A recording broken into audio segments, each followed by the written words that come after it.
Welcome back, or welcome if you're just joining us. This is the France 24 debate. Russian President Vladimir Putin has signed a decree recognizing Ukraine's Crimea region as a sovereign state. We're talking about whether or not this is, in fact, a full-blown return to the Cold War with former member of the Russian parliament, Sergey MARKOV, who's the director of the Institute of Political Studies in Moscow. He is in the Crimean administrative capital, Simferopol, just back from Crimea. Matthew KAMINSKY of the Wall Street Journal's editorial board, who wrote a piece in this morning's journal. Also with us, he was a former diplomatic advisor to German Chancellor Helmut Kohl and German ambassador to NATO, Joachim BITTERLICH. Welcome back. Welcome back as well to Boris NAJMAN, economics professor here in Paris and advisor to the Ukrainian government in the mid-1990s. This Monday in Brussels, there was those sanctions that were imposed on those 21 people. Germany's foreign minister making it a matter of principle for Europe. It cannot be that almost 7 decades after the end of World War II and 25 years after overcoming the confrontation between East and West during the Cold War, that we are again starting to correct borders, using minority rights and ethnic arguments as pretexts. If this were to start and be legitimized, it would be an issue which would never end and which would create new conflicts in Europe. Of course, Joachim BITTERLICH, the argument that's been advanced by many in Moscow when they hear statements like the one we just heard from Frank-Walter Steinmeier is, what about Kosovo? Wasn't that a case where it was the West doing it? Is there a double standard when it comes to this? Well, you can always compare apple and other fruits if you want. But these are, let's say, difficultly comparable cases. I could add, for example, Panama, if you want, where the Americans intervened in 1989 in order to protect 35,000 American citizens at that time. You may call this the international law in the interpretation of superpowers. But I think, or we thought, we were convinced this is over in Europe, that we discuss if there are differences, and we find through dialogue, through democratic dialogue at the same time, the necessary solutions. This is, for me, the question here. It's a fallback, if you want, in Europe into the Cold War time. And this should be stopped in the interest of both sides, at the same time, in the interest, and the well-understood interests of the Russians themselves. To come back to a dialogue with, for example, our atypical troika, France, Germany and Poland, in Europe and with the Americans, in order to try to find, let's say, a solution of this deep crisis. The sanctions that have been imposed, was that the right way to go? I'm skeptical with regard to sanctions. I've been in the past, I've been in Brussels for most of the European sanctions in the past, and I'm really skeptical about it. But on the other hand, these sanctions are built in a way to leave open the door for dialogue with the Russian leadership. Build open the door for dialogue. Matthew KAMINSKY, do you share that skepticism that you hear from Joachim BITTERLICH? I only share it to the degree that the sanctions are actually very weak. It was one of the deputy prime ministers in Moscow, Dmitry Rogozin, who's on the list, said it was drawn up by a jokester. I think for the first time I can agree with him. This is not a serious response by the West. We have targeted people who are irrelevant to this. We have not gone after people around Vladimir Putin. We have not made it possible to go after sort of Russian state-owned enterprises that are involved here. The defense minister should have been on that list. Look, sanctions are an imperfect mechanism always, but I think in this case, Vladimir Putin's looking at, he's testing the Western response. Every time he's misbehaved in the past, in Georgia, with Edward Snowden for the U.S. here, he's gotten away with it. And I think at this point he can say, I am getting away with this. We're talking here, even on this program, on the terms of the debate set by him. So I think a serious Western response would have put these sanctions in place before the referendum. It would have had a much broader list of people on it, and it would have made clear to Vladimir Putin, you want to go back to the old Cold War days? Well, we can do serious harm to the Russian economy, and we will, because we fought too hard and for too long to try and create a Europe free and whole where people can make their own decisions about the future. I mean, Vladimir Putin's not a revisionist. He is a recidivist. He's trying to recreate something that we all thought was long buried. Boris NAJMAN, of course, the last 10 days we've been saying how it's easier to speak like that when you're in Washington as opposed to here in Europe. No, I think reports here in Europe about the consequences, for instance, of stopping buying the gas from Russia is possible. We can afford that for a few months. It's really for Russia that is the difficulty, because we send the money. Actually, we financed the militaries in Russia by buying the gas and the oil from Russia. So the good policy and the good sanctions at the moment is just step by step reducing the quantity of gas we buy. And this will be the real, I think, signal sent to Gazprom that is controlling actually the state and controlling the Kremlin, that game is over. But hang on a second. Last week, the U.S. Federal Reserve noting that more than $100 billion worth of Treasury bonds had been taken out from the Federal Reserve. They're suspecting that it could be in anticipation of asset freezes by those who get slapped by sanctions. It's a globalized economy. Those people can put that money elsewhere. Yeah, of course. But the flow of money coming from gas is very important for Russia. It's 80% of the export of Russia is gas and oil. Almost 40% of the budget, federal budget, is gas and oil. So it's a rent resource, natural resource rent economy. And this is the disaster of Russia, actually. It couldn't be, it's terrible for the economy to be only focused on natural resources. So if you want to stop Russia for planning what they want to do in the next days, so invading the eastern part of Ukraine and the south part, you just start by stopping buying the gas. Sergey Markov, do you fear sanctions? Yes, I fear sanctions. Because I, for example, take part in non-governmental organizations programs of the Council of Europe, and I'm afraid that this program could be cancelled and will be not able to cooperate with our friend. I can see during even this debate very strong Soviet-style propaganda, very strong Soviet-style idea that the will of the another country should be imposed to the another country, specifically to Russia. And I think that such kind of cutting of the different civic relationship between Russia and European Union countries can undermine some kind of resources for the development of Russia, or the strengthening of democratic institutions, strengthening of responsible civic society in the country. So, but I know this is the goal of those who want to impose sanctions, to stop development of the country, to stop democracy in Russia, because they're enemies of democracy, as already mentioned. Those who are against referendum in Crimea, they're enemies of democracy. How you can say no to the people of, to the political will of the 90% of the people? And I think that we should develop going forward, and I hope that situation will be changed, and situation about sanctions with Russia will be the same as situation with bombing of Syria. We remember that United States, Washington, and some other countries decided to do bomb Syria. But then they see the public opinion totally against such bombing. And they come to compromise, which had been suggested by Vladimir Putin. Same will be sanctioned about Russia. When they look at their own public opinion, they will see that public opinion support Vladimir Putin. Public opinion support Russian behavior, because public opinion don't trust you, Mr. Propagandist.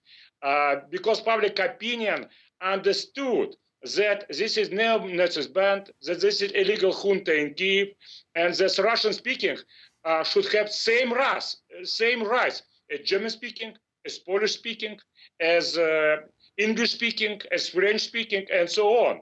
That's why I think this geopolitical crisis will be overthrown. All right, Matthew KAMINSKY, I'm not sure if U.S. public opinion is in favor of Vladimir Putin. The polls don't suggest that, but they do suggest that there's a lot of wavering and that Americans don't have the stomach for a prolonged standoff over this. Americans have supported generally Obama's, I guess, quote-unquote, tougher line on Vladimir Putin. I think we're unfortunately a bit like in the 1930s, where people did not want to die for Danzig. And I don't want to overdo that comparison here, but I think it is apt that there is a bit of fatigue in the U.S. about war since 9/11. And people are taken aback, are not really focused on foreign affairs. And I think that this holds true for both Democrats and Republicans, which makes it hard to sustain a policy that actually might be able to reverse the land grab, the hostile act, the blatant interference, to use Sergey Markov's term, in another country to impose one's will on another country. At the same time, it is a job of politicians to sell and to make it clear why this is so important and why we cannot allow this to stand, because it will happen again. Crimea is not the end of this story. If Russia goes down this road and keeps and becomes the country that has become over the last 2 years, a nationalistic, a militaristic, and a very dangerous one. But hang on a second, Matthew KAMINSKY. The point has often been made that before 1954, the Crimean Peninsula was part of Russia. It's not the same as eastern Ukraine. I don't see what the difference here was. I mean, basically, the Crimean Peninsula was not a sort of a generous gift, as the Russian propagandists kept repeating in Crimea when I was there for the last 10 days.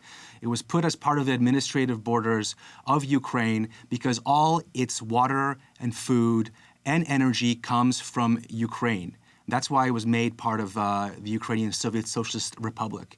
Then in 1991, the Soviet Union broke up, and we created 15 sovereign independent states whose territorial integrity have been repeatedly endorsed by Russia itself, including by Russia itself, and Crimea is part of a Ukrainian state. If Crimeans, and this is a big if, do want to separate from Ukraine, look at Scotland. Look even at Kosovo, which spent many years working this through, trying to get a peace with the Serbs. That didn't happen here. This was jammed through in the most blatant and the most repressive way imaginable. I think that's the thing people have to remember here. The Crimea is 56% Russian, ethnic Russian. I have Russian ethnic friends who says, I am Russian, I speak Russian, but I've been a citizen of Ukraine and I want to be in Ukraine. Those people didn't get a free vote. There was no free vote. That's a complete fiction. I think we just need to stop talking that way and come back to what this is really about, which was a brazen attack on a sovereign, independent nation by a bigger neighbor. All right, Joachim Bitterlich, situation now, going forward, what happens next? There has to be an escalation of sanctions, or we've just heard the Russian president signing that decree recognizing Crimea as a sovereign and independent country. Thursday, Friday, we will be in Brussels for a meeting of the European Council, the heads of state and government of the European Union, and in presence of the actual Prime Minister of Ukraine. And they will sign, at least, as far as I've understood, the political part of the association agreement between EU and the Ukraine. And this means at the same time that the Europeans could launch step number 3 of the sanctions, which would be economic sanctions and which could cover what Mr. mentioned, the gas sector. This would mean for both sides going on with the escalation of a conflict, which is, on the other hand, not in the interest of both sides. Therefore, you have a certain reluctance on the European side with regard to sanctions against the Russians. And the hope is to get them back to the table, let's say, of negotiation or of dialogue, if you want. And I think it's a bitter period. It's a difficult one. Yes, it has become through this vote in the Crimea. It has been even more difficult to get back to the table of negotiations. It's true. This referendum was a farce, not legal at all, not legitimate. But what we have much more to understand is why this happened, why this case has been pushed in that moment by Putin. Why? From a position of weakness, from a position of a certain complex of inferiority, I regret to say it. Some Russian specialists may add paranoia, a certain paranoia to be encircled more and more.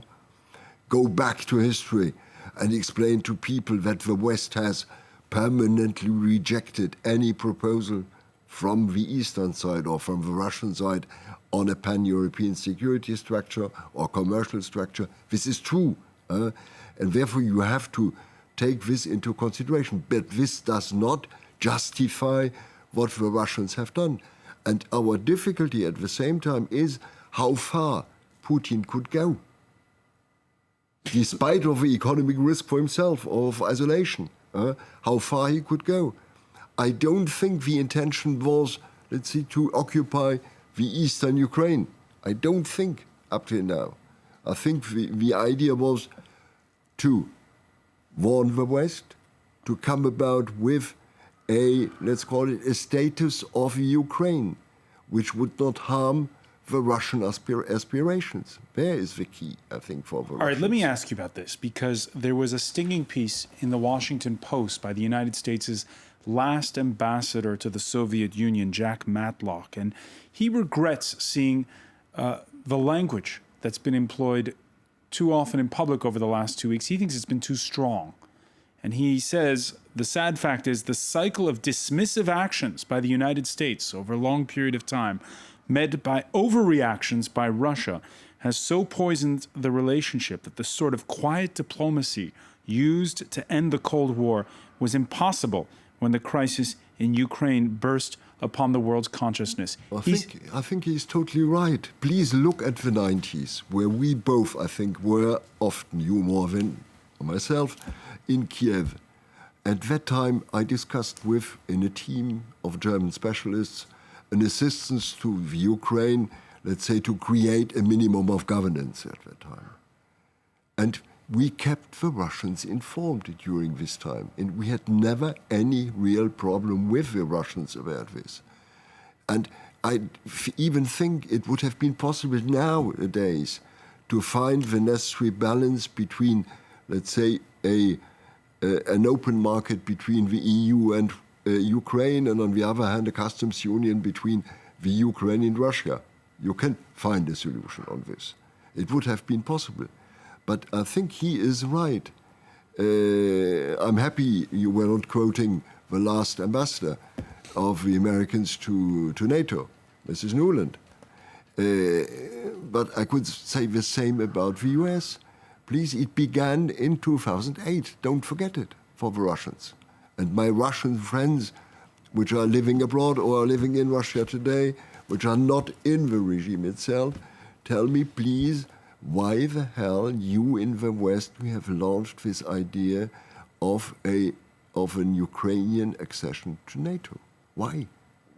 And in the Russian mind, EU is not far from NATO, because there has been a certain automatism in the former near abroad of the Soviet Union to this field. There's been some I think we should have changed, I think Matlock is totally right. In order to have this open dialogue with the Russians and an informal one to explain at the same time to the Russians where are the limits.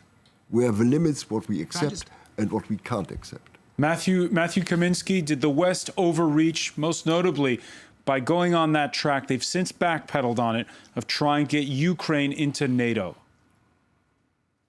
I think there's a conceit going back a long ways in Berlin, and with a very tragic history, that Germany and Russia can somehow, decide or agree on the fate of the people who happen to live in between themselves.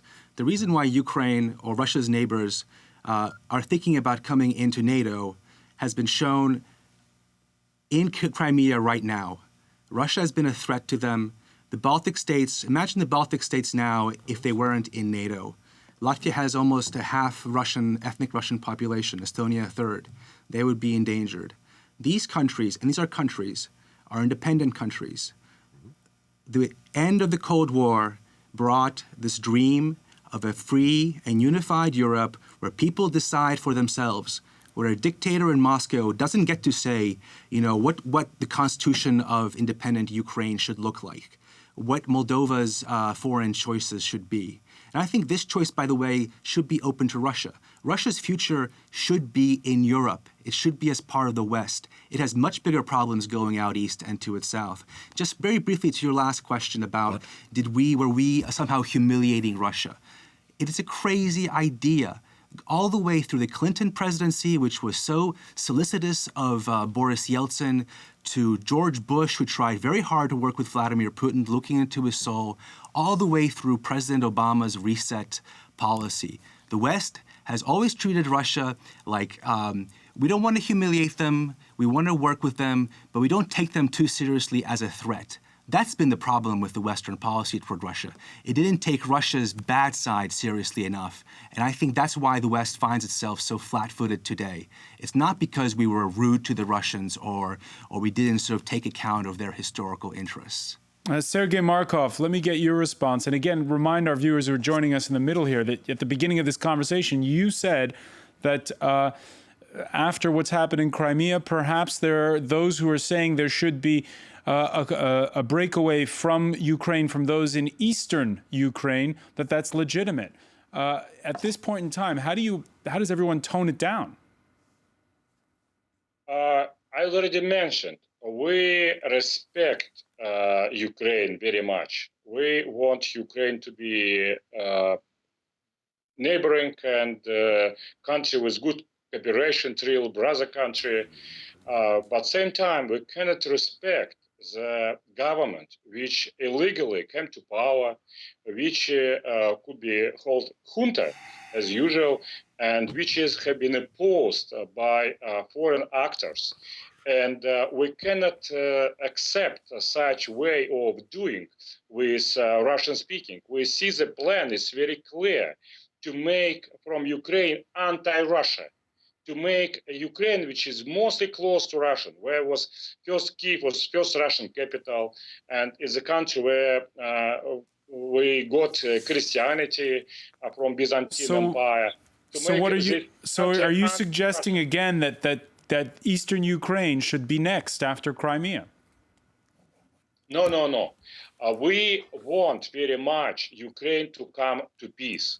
And to do this, we encourage very much our colleagues not to repeat Soviet-style propaganda, as I could see, especially from Mike, not to try to make ethnical Russians a second sort of the people as they want, not to impose ultra-radical nationalists to the Ukrainian, but to move forward democratic government, democratic constitution, democratic elections. It should be the way for Ukraine to overthrow those crises. All right, let me just bring in briefly, because we're almost out of time. Boris NAJMAN, one final question for you. I think just 70% in the polls now of people living in the eastern part of Russia condemn the intervention of Russia in Crimea. This is the surveys now. Why?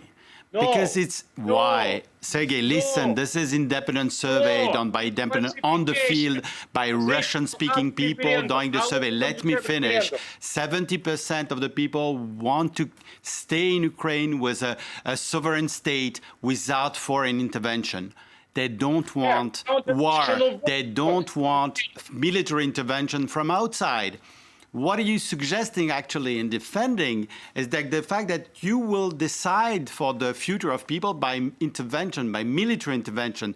This is not democratic. This is not Europe. This is even not Russia. You're destroying your own country by doing that. We're trying to find a way, as we said here, to negotiate peacefully because we want to have Russia on board. What you suggest is to destroy your own country by dividing people. There is millions of Ukrainians living in Russia. How do you think they will react? You are destroying the peace in Russia itself. Sergey, unfortunately, we're out of time, but I can see you shaking your head that you don't agree. Sergey Markov, many thanks for joining us from Crimea. I want to thank Matthew Kaminsky for being with us from New York City. Joachim BITTERLICH and Boris NAJMAN, thank you. Thank you for being with us here. Much more to come on this story here on France 24.